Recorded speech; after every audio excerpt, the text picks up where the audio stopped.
Olá pessoal, quero refletir com vocês nesse vídeo sobre a responsabilização criminal e por crime de responsabilidade do Presidente da República à luz da Constituição Federal.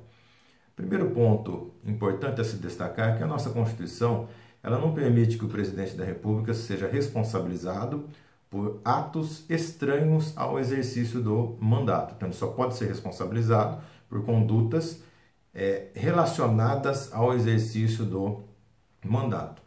Nós sabemos que foi instaurado um inquérito policial na Polícia Federal, requerido a abertura desse inquérito pelo Procurador-Geral da República e autorizado pelo Supremo Tribunal Federal para apurar a interferência do Presidente da República na gestão e investigações em trâmite na Polícia Federal.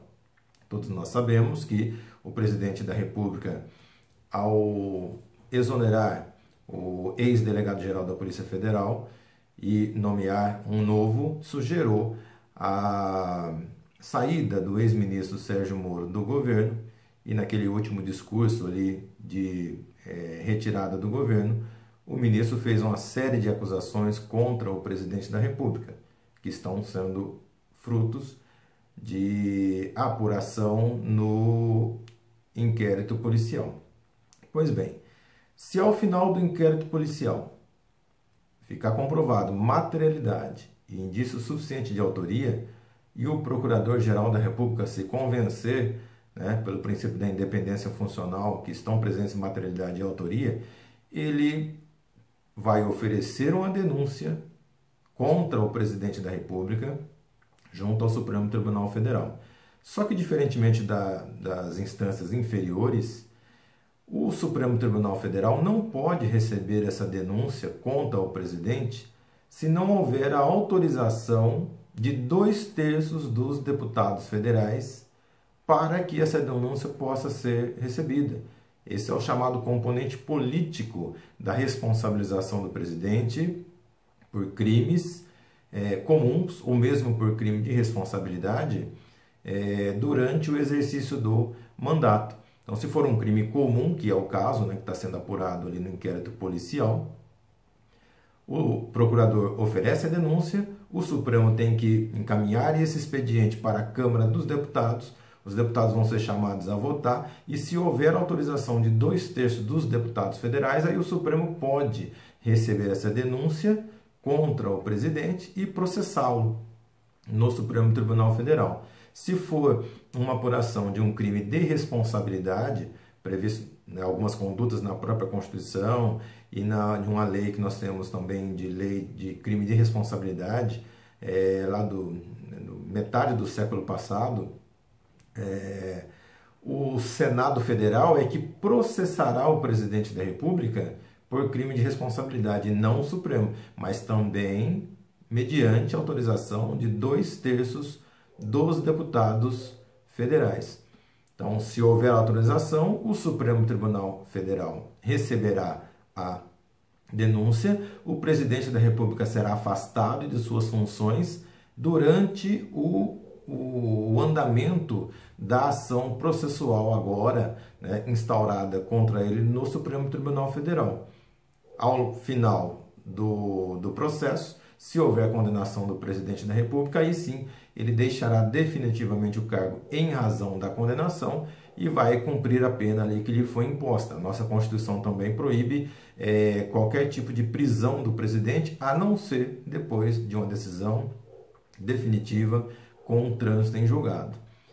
O que pode acontecer também, diante da finalização do inquérito policial, é o Procurador-Geral da República entender que não estão provadas materialidade e indício suficiente de autoria e, ao invés de oferecer denúncia, representar pelo arquivamento do inquérito policial junto ao Supremo Tribunal Federal.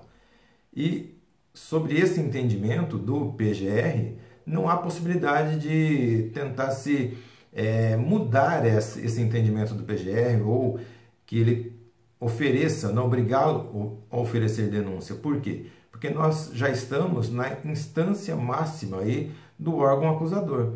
Se nós estivéssemos na primeira instância, vamos pegar um exemplo aqui do juízo de Avaré. O promotor de justiça de Avaré recebe um inquérito relatado pelo delegado de polícia, forma a sua opinião sobre o delito, entendendo que não é caso de oferecimento de denúncia.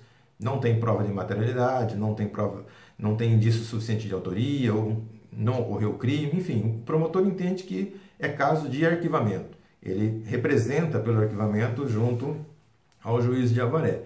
O juiz não está obrigado a concordar com o promotor. O juiz entende que é caso, sim, de processar o investigado no inquérito policial. Como o juiz não pode determinar que o promotor ofereça denúncia pelo princípio da independência funcional, o que faz o juiz?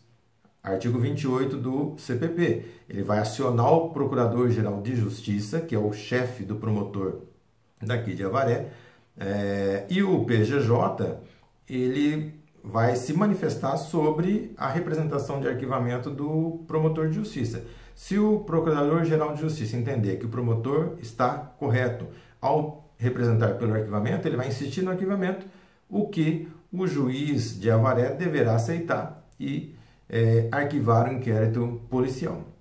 Tratando-se do presidente da República, como o órgão acusador já é a instância máxima do órgão acusatório, que é a Procuradoria-Geral da República, se o procurador entender que é caso de arquivamento, ele vai propor esse arquivamento junto ao Supremo Tribunal Federal e o Supremo deverá arquivar o inquérito policial. Nos casos de crime de responsabilidade, também mediante autorização de 2/3 dos deputados federais, o Senado Federal recebe a representação contra o presidente da República por crime de responsabilidade. Uma vez recebido, o presidente também deverá ficar afastado do seu cargo durante o prazo máximo de 180 dias, prazo esse que terá o Senado Federal para terminar o processo de julgamento do impeachment. Essa sessão de julgamento do impeachment, ela é presidida pelo presidente do Supremo Tribunal Federal, mas quem define se o presidente deve ser absolvido ou condenado, das imputações que lhe são feitas são os senadores da República. Se o presidente for condenado por crime de responsabilidade, ele também perderá o cargo de maneira definitivamente e deverá também ali ficar proibido de exercer qualquer função pública pelos próximos 8 anos. Ok? Então, eu espero que tenha aqui ficado claro a responsabilização do presidente da República com esse componente político aí lá do artigo 86 da Constituição Federal e em breve nós retornaremos aqui com outros vídeos tratando de outros assuntos. Até mais, pessoal. Um grande abraço a todos.